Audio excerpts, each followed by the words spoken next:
sejak kapan kamu suka nonton MotoGP dan kenapa suka MotoGP? Nonton MotoGP sejak zaman Stoner Rossi kayaknya. Masih kecil banget ya tuh. Kenapa tuh? Nah, dulu tuh seru gitu kayak MotoGP tuh nggak cuman balapan, tapi ada dramanya gitu. FTV kalah kayaknya. Asik banget. Di Hungaria kemarin, Marc Marquez pecahkan rekor pribadi, menang 7 balapan beruntun musim ini ya. Itu menyamai catatan Rossi tahun 2002. 2002. Apakah kira-kira dia bisa lewatin rekor Rossi dengan menang 8 kali beruntun akhir pekan ini di sirkuit Catalunya? Kira-kira peluang dia di Catalunya gimana? Katalunya dia sendiri bilang bakal susah. Tapi ya nggak mungkin dong, gengsi gitu kan. Rumah sendiri masa mau kalah gitu. Ya saya rasa ini sih. Marquez sekarang itu setelah di Ducati merah kayak Thanos lagi ngumpulin Infinity Stone. Sekali jentik pasti terwujud. Jadi ya pasti pecah itu. Kita tahu Marquez sangat dominan musim ini. Bahkan sekarang muncul pembahasan kapan dan di mana dia akan menyegel gelar juara dunia 2025 karena sekarang udah unggul 175 poin dari adiknya Alex. Nah, kalau menurut kamu apakah Mark akan memilih tempat di mana dia menentukan gelar juara dunia? Pasti ya driver ulang. Pasti ya riders tuh pasti punya preferensi sendiri gitu buat juara di mana. Tapi ya kalau boleh request ya di Mandalika aja lah Mark gitu kan. Gak usah lah buru-buru gitu kan. Kenapa Kalau emang harus di Mandalika? ya Mandalika kan keren gitu kan. View-nya pantai, indah. Terus kapan lagi kita bisa lihat Marquez goyang pucuk-pucuk gitu kan? Iya. Kalau kamu bisa ngomong langsung sama Mark Marquez, apa yang mau kamu katakan? Marquez. Mark, kalau mau San Mori, nggak usah di MotoGP. Ke puncak, Ciwide, nggak usah MotoGP. Oke, masih dari garasi Ducati nih. Kita lihat juara dunia 2022-2023, Pecco Bagnaia tuh kesulitan banget musim ini. Bahkan 3 balapan terakhir naik podium aja enggak dia. Ini kan jelas 180 derajat dengan Marquez yang sama-sama pakai motor Ducati terbaru ya, Desmo DCDC GP25. Kira-kira sebenarnya apa sih yang terjadi dengan Pecco? Peko ya, Peko ini kayak iya murid introvert mungkin ya, kayak ambis gitu kan. Musim sebelumnya kayak rajin, dia selalu di atas sendiri gitu kan. Tapi sekarang giliran kena senggol dikit gitu, kena mental, overthinking, kayak nggak bisa bangkit lagi gitu, kayak jatuh mulu menang kagak. Nah, kalau situasi buruk buat Pecco seperti ini berlanjut sampai akhir musim, kira-kira bakal ada drama pengen pindah tim kayak Martin sama Aprilia kemarin nggak ya kira-kira? Wah ini ngerinya tiba-tiba bikin story, thank you Ducati, next chapter Aprilia ini. Tapi ya enggak lah, mungkin pindah ya, rumput tetangga mungkin lebih indah segala macam. Tapi bagi saya Ducati pasti mikir kalau Pecco ini masih penting untuk project Desmo CDC gitu kan. Bagaimana dia masih menjadi wajah utama di GP25 mungkin seperti itu. Oke, kita bergeser nih ke tim lain. Setelah melewati serangkaian musibah dan drama, Jorge Martin akhirnya kemarin bisa finish peringkat 4 di Hungaria. Dia sampai nangis terharu, bahkan bilang Martinator is back gitu. Kalau menurut kamu, kira-kira Martin malu gak sih? Dia pernah bikin gonjang ganjing pindah dari Aprilia dan merasa nggak kompetitif pakai motor Aprilia.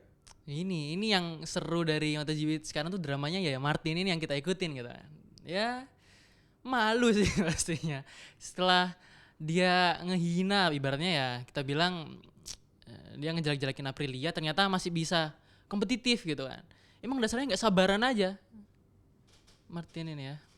Oke, andai nggak cedera dan ikut balapan sejak race pertama, kira-kira di posisi berapa Martin sekarang? Ini baru berapa balapan berarti dia setelah cedera? Dua atau tiga? Tiga. Tiga ya. Setelah tiga, empat balapan ya. Kalau kayak gini mungkin di top 3 bisa. Top 3 berarti ngegeser siapa? Ngegeser siapa Peko? Bukan Peko ya? Ya. Ya Peko ya. Ya, jadi kalau dia konsisten seperti ini sebelum cedera, tanpa cedera, dia pasti bisa di top 3 geser Peko karena Peko lebih buruk dari Martin ya sepertinya. Kalau bisa ngomong langsung sama Martin, apa yang mau kamu sampaikan? Bro, nangis mulu, banyak drama lu. Daftar sinetron. Oke. Selain soal fenomena Martin, ada hal menarik dalam beberapa balapan terakhir, yakni rider Honda yang mulai muncul di 5 besar pada race Hungaria. Bahkan Joan Mir juga bisa finish di peringkat 6 saat balapan sprint di Austria. Kalau menurut kamu ada fenomena apa nih dengan Honda dan juga rider-ridernya? Keren ya Honda ini, kayak ajaib gitu. Ibaratnya dia motor bebek disuruh balapan sama Desmodici gitu kan. Kayak mustahil gitu. Tapi nyatanya dia berhasil gitu. Ya mungkin lagi bagus chemistry-nya antara mekanik dengan riders gitu kan. Dan cukup konsisten, gak senggol-senggolan, gak ada banyak drama juga, jadi aman lah gitu kan. Kalau soal Joan Mir, kira-kira apa yang kamu lihat perkembangannya belakangan, khusus Joan Mir? John Mir ini gak tau ya, sering banget senggol-senggolan ya. Sering kepleset gitu. Kayak hati-hati gitu, jalannya gak hati-hati gitu ya. Gampang ya apes, mungkin ya apes. Kalau Luca Marini yang bisa finish peringkat 4 itu emang Hondanya udah mulai bagus atau memang Joan Mirnya emang sebenarnya pembalap bagus? Luca Marini. Marininya. Marini ini belum bisa dikatakan bagus mungkin ya, tapi ya secara riding dia sangat aman gitu kan, nggak terlalu, mungkin nggak terlalu ngepush, tapi ya dia tetap aman gitu. Dan kebetulan Hondanya mungkin lagi panas gitu, jadi ya oke lah gitu. Jadi apakah hasil kemarin bisa dibilang sebagai kebangkitan Honda? Bangkit belum, mungkin kayak dedek bayi lagi bangun tidur siang gitu ya, masih belum fresh, tapi ya oke lah gitu. Ngomongin Honda, ada juga nih tim Jepang lainnya yang lumayan struggling musim ini. Sekarang Honda punya 175 poin, sedangkan Yamaha baru 140 poin. Kira-kira siapa nih di akhir musim yang akan jadi juru kunci dari mereka? Aduh, ini udah jelas mungkin ya, kalau kayak gini terus ya Yamaha bisa terprosok paling bawah ya, jadi juru kunci. Tapi kalau di bawah pun, di pertarungan papan tengah juga Yamaha Honda masih kompetitif. Cuman secara kualitas belakangan Honda sih, saya lebih jagoan Honda lebih di atas gitu ya daripada Yamaha.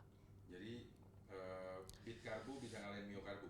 Ya, jadi Pit Karbu bisa ngalahin Mio Karbu musim ini. Well, andai kamu jadi pembalap MotoGP, mau naik motor apa dari titik mana? Kalau saya jadi pembalap MotoGP mau naik Aprilia aja lah. Aprilia tuh ini ya, jarang tersorot gitu kan.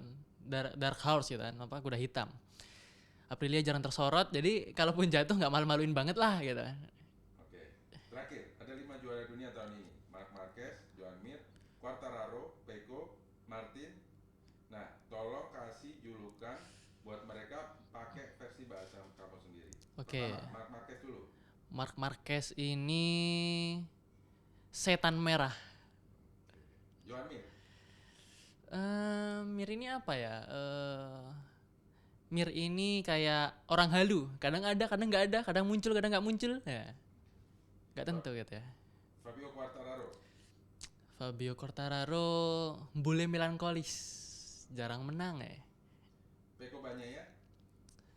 Peko kasih apa ya? Ini jeblok mulu ini Peko. Saya dorong pikiran apa ya? Peko kasih Pak Camat aja, Pak Camat gitu kan. Udah pernah ya? Apa belum? Apa artinya Pak Camat? Pak Camat ini kayak cadangan mati ya. Nggak pernah jadi yang terutama gitu. Jadi kayak ya udah di tengah-tengah, di belakangnya si Mark terus gitu. Buntutin Mark terus gitu. Pak Camat. Pak Maksudnya Camat. cadangan mati gitu. Cadangan mati. Pecco Bagnaia. Tadi apa? Pak Camat. Oh iya, Pak Camat. Maksudnya cadangan Camat. mati. Oke. Kalau Pecco Bagnaia. Peko Bagnaia, udahlah ke psikiater aja dia, apa ya? Pasien cinta kali ya. Butuh diselamatkan hatinya gitu, biar nggak gundah, biar bisa fokus ngejar podium satu lagi gitu. Jadi Pak Camat. Tadi apa ya? Pak Camat cadangan mati. Nanti apa sih Pecco ada di bangku Oh. cadangan. Yang sekarang apa? Pecco Bagnaia. Pak Camat. Oh iya. Maksudnya Pak Camat itu dia cadangan mati. Oh iya, Pak Camat. Oke. Pecco Bagnaia. Kalau Peko Bagnaia, Pak Camat aja. Camat ini cadangan mati. Jorge Martin terakhir. Jorge Martin. Jorge Martin ini kayak GGS. Ya, sinetron banget lu. Oke. GGS apa karakternya? Siapa ya? Nggak tahu lagi GGS. GGS itu siapa sih?